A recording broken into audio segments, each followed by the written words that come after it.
Okay, let's look at a technique for solving equations involving logarithms. Now, we're going to use these properties right here to solve an equation like this one.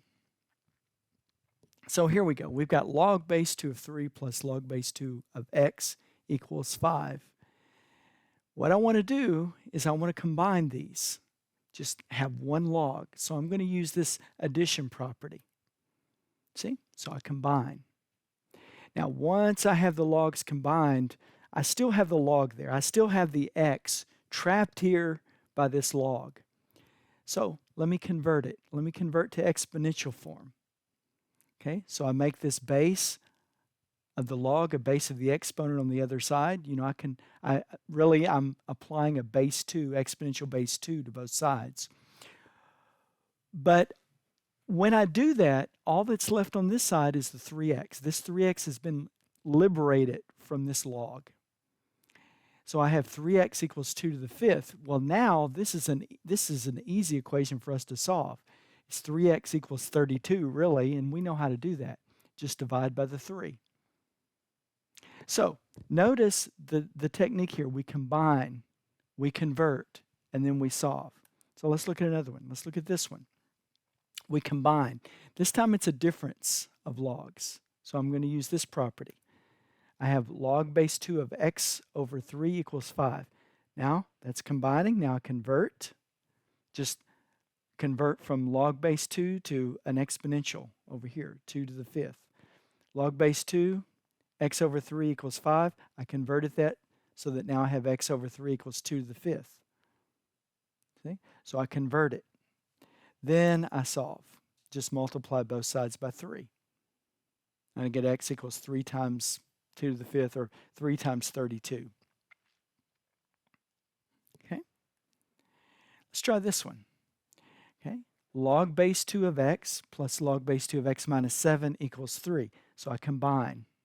There I am. I combined. Now I convert. See? Combine, convert, and now I solve. Well, this is different from the other equations that we solved in that this is a quadratic. This is a second degree polynomial here to solve. So this has got an x squared in it. So I'm going to need to use a technique for solving quadratic equations. Now, first thing I think of is, well, maybe I can solve this by factoring. In other words, maybe I can go ahead and bring the 8 over. See, I've got 2 cubed, that's 8. Maybe I can bring it over here and solve it this way. Now, here's the thing. Remember, with quadratic equations, typically you're going to look at it, and if you can factor it without much effort, go that route. Factor it and use the zero product property. And if you can't do that fairly quickly, then just use the quadratic formula. But this one will factor. It's pretty easy to factor this one. Now we use this zero product property, realizing that if you have this factor and this factor, these two factors, their product is 0, then a solution would be anything that makes either one of them 0. So in this case, x equals -1 or x equals 8. Either one of those will be a solution to this quadratic equation. Now here's the thing though. Just because we have solutions to that quadratic doesn't mean that will work in the original log equation. So here's what you have to do in solving these equations. When you get your answer at the end, you have to be sure that your answers will not,